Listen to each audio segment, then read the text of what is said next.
Assalamualaikum warahmatullahi wabarakatuh. Selamat pagi semuanya. Bagaimana kabarnya hari ini?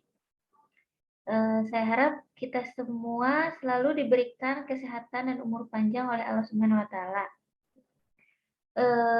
Alhamdulillah, pada kesempatan kali ini kita masih bisa dipertemukan dalam kegiatan pembelajaran geografi.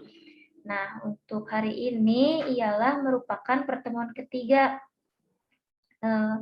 Tapi sebelum itu, sebelum memulai pembelajaran hari ini, alangkah baiknya kita berdoa terlebih dahulu. Berdoa dimulai.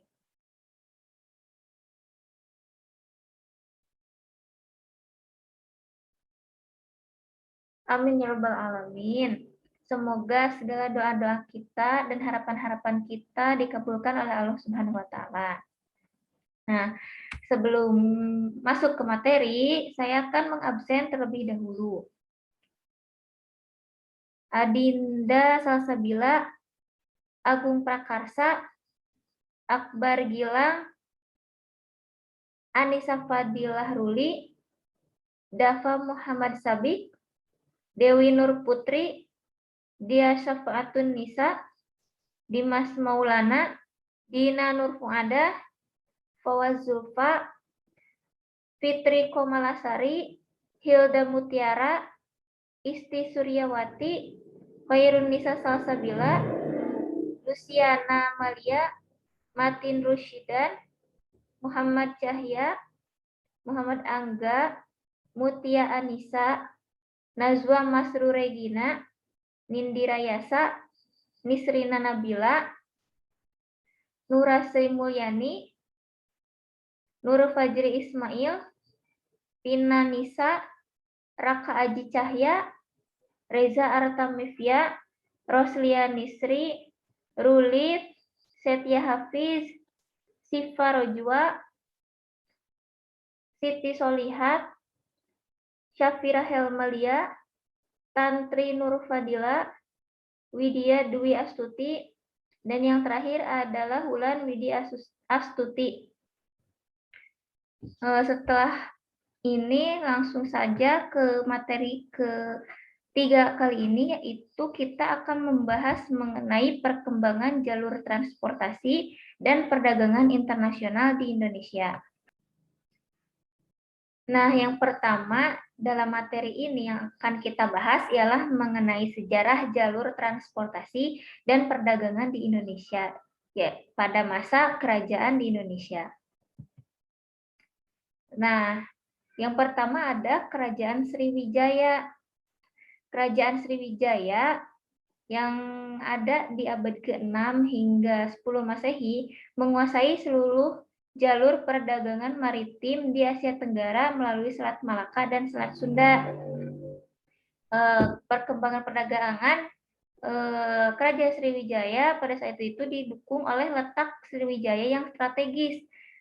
Sriwijaya terletak di persimpangan jalur perdagangan internasional. Jadi karena letak Sriwijaya yang strategis menyebabkan perkembangan perdagangan Kerajaan Sriwijaya berkembang pesat dikarenakan banyak kapal-kapal dari negara asing yang singgah dulu di wilayah Sriwijaya. Nah, untuk memperkuat keadaan Kerajaan Sriwijaya dalam perdagangannya pada saat itu, Kerajaan Sriwijaya membentuk armada laut. Nah, melalui armada Kerajaan Sriwijaya yang kuat, maka wilayah perdagangan Sriwijaya semakin kokoh dan tidak dapat diganggu oleh wilayah yang lainnya. Nah, yang kedua ialah Kerajaan Majapahit.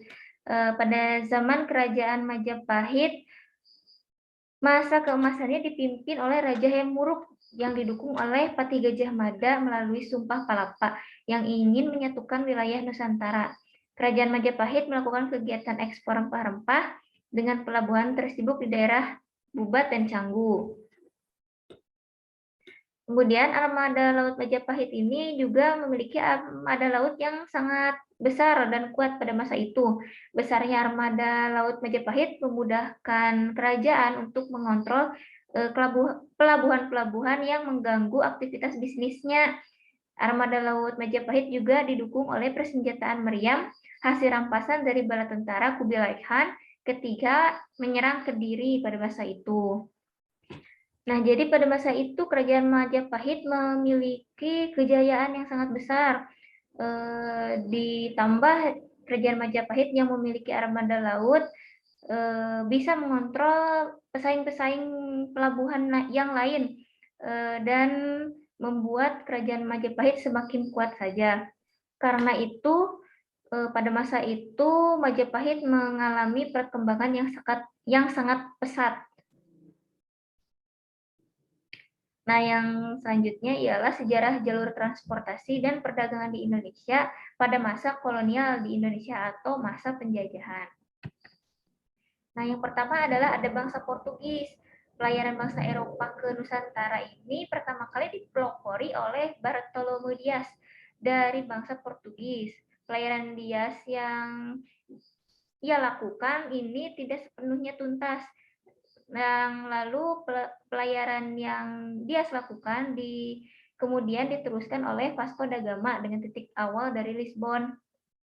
Namun Vasco da Gama pun tidak sampai tuntas melakukan pelayarannya dan akhirnya dilanjutkan lagi oleh Alfonso. Kemudian Alfonso melanjutkan pelayarannya menuju Samudra Hindia. Pada tahun 1511 Alfonso berhasil menguasai Selat Malaka dan merambah ke kawasan Indonesia Timur, yaitu kawasan Maluku.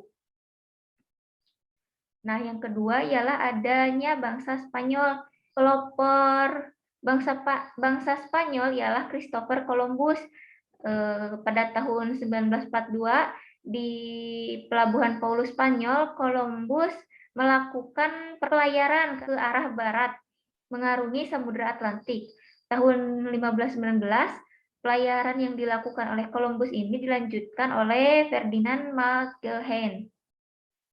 Namun Magellan juga tidak tuntas melakukan pelayarannya. Yang selanjutnya pelayarannya diteruskan oleh Juan Sebastian Elcano menuju selatan hingga sampai di Nusantara di Kepulauan Maluku.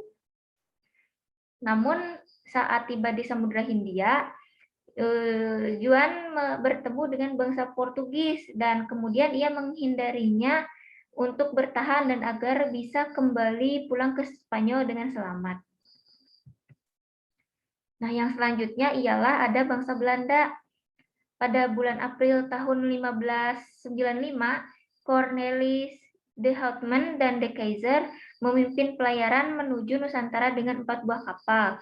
Nah, pelayaran tersebut menempuh rute Belanda, pantai barat Afrika, Tanjung Harapan, Samudra Hindia, Selat Sunda, kemudian Banten.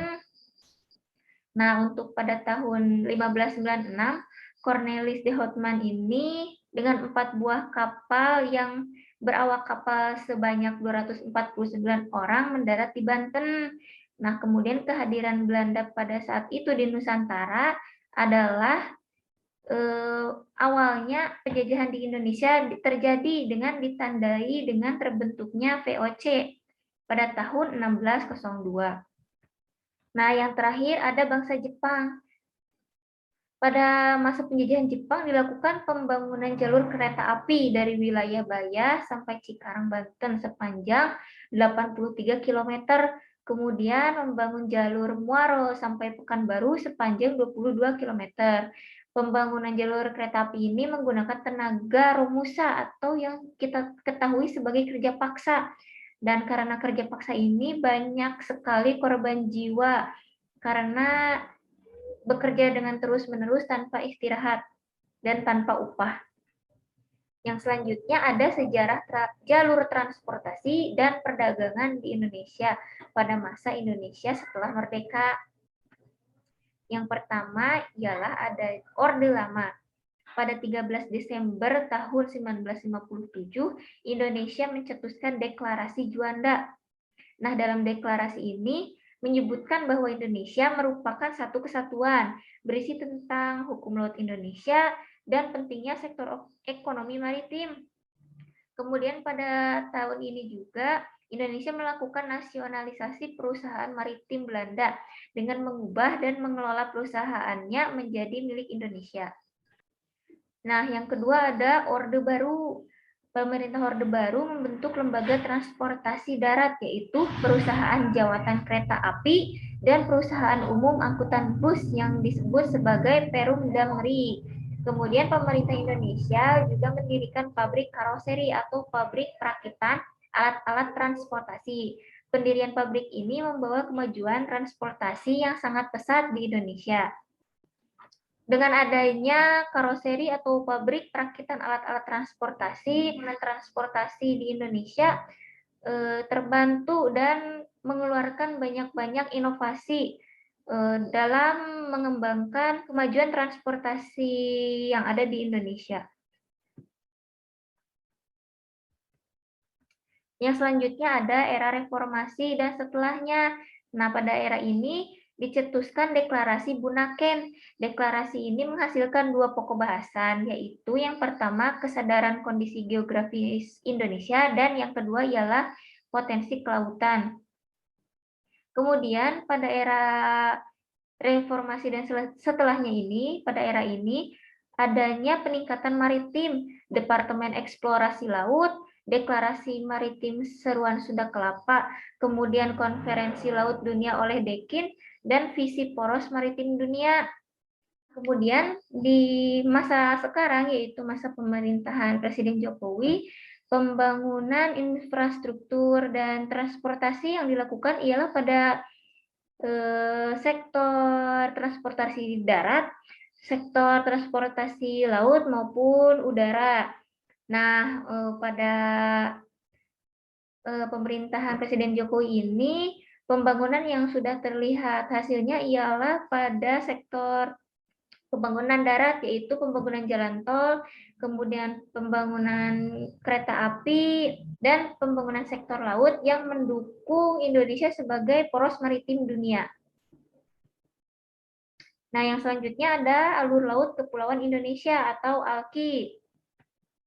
Nah, alur laut Kepulauan Indonesia atau yang disingkat sebagai ALKI ini ialah merupakan alur laut yang ditetapkan sebagai alur untuk melaksanakan hak lintas alur laut kepulauan berdasarkan Konvensi Hukum Laut Internasional. Nah, untuk yang selanjutnya ialah mengenai tol laut Indonesia sebagai poros maritim dunia. Tol laut merupakan konsep untuk memperbaiki proses pengangkutan logistik di Indonesia, sehingga diharapkan proses distribusi barang, terutama bahan pangan di Indonesia, menjadi semakin mudah. Kemudian bisa berdampak pada harga bahan pokok yang semakin merata di seluruh wilayah Indonesia. Nah, tujuan dari pembangunan tol laut di Indonesia ini bertujuan untuk membangun konektivitas antar pulau atau keterhubungan antar pulau yang dapat menunjang harga semakin turun kepada wilayah-wilayah yang terpencil. Kemudian adanya keseimbangan antara wilayah barat dan timur Indonesia karena ketidakpastiannya ketersediaan barang. Nah, manfaat dari tol laut yang paling utama ialah untuk menurunkan harga di daerah tertinggal, di daerah terluar, daerah terpencil, dan daerah perbatasan di Indonesia yang sulit terjangkau. Nah, dengan adanya kapal-kapal yang menjadi tol laut ini, biaya transportasi angkutan turun untuk komoditas, dan penurunan harga pada komoditas ini sangat menguntungkan berbagai wilayah Indonesia. Nah, ini merupakan gambar dari rute tol laut. Nah, materi yang telah disampaikan telah selesai. Di akhir pembelajaran pada hari ini ada tugas, yaitu untuk membuat kelompok, mempelajari dan mendiskusikan tentang ALKI. Lalu buatlah peta ALKI di kertas hafiaz atau buku gambar dengan indah dan rapi. Nah, hasil pengerjaan kalian kemudian dikirimkan ke Google Classroom. dan dalam filenya dituliskan nama-nama kalian beserta dengan kelompok kalian. Sebelum menutup pembelajaran, saya simpulkan pada pertemuan 3 kali ini, perkembangan jalur transportasi dan perdagangan internasional Indonesia ternyata sudah terbentuk dan dimulai sejak masa kerajaan, yaitu Kerajaan Sriwijaya dan Majapahit. Kemudian dilanjutkan pada masa kolonialisme atau masa penjajahan hingga masa sekarang, pada masa saat ini. Nah, dan pada saat ini pun perkembangan jalur transportasi dan perdagangan internasional Indonesia ini masih terus berkembang dan terus memperbaiki agar semakin maju lagi. Nah, kemudian Indonesia juga memiliki ALKI atau kepanjangannya yaitu Alur Laut Kepulauan Indonesia sebagai penetapan hak alur laut Kepulauan Indonesia antar pulau. Kemudian selain itu kita juga memiliki tol laut yang dapat menurunkan harga komoditi dan menyeimbangkan antara Indonesia Timur dengan Indonesia Barat. Mungkin itu saja materi yang dapat disampaikan pada pertemuan kali ini. Bila ada yang ditanyakan, silahkan tanyakan di grup kelas atau di Google Classroom. Mohon maaf bila penyampaiannya kurang dimengerti atau banyak salah kata, salah ucap. Semoga materi yang disampaikan pada kali ini bermanfaat bagi kita semua. Untuk mengakhiri pertemuan kali ini, marilah kita ucapkan hamdalah bersama-sama. Alhamdulillahirabbil alamin. Wabillahi taufiq wal hidayah. Wassalamualaikum warahmatullahi wabarakatuh.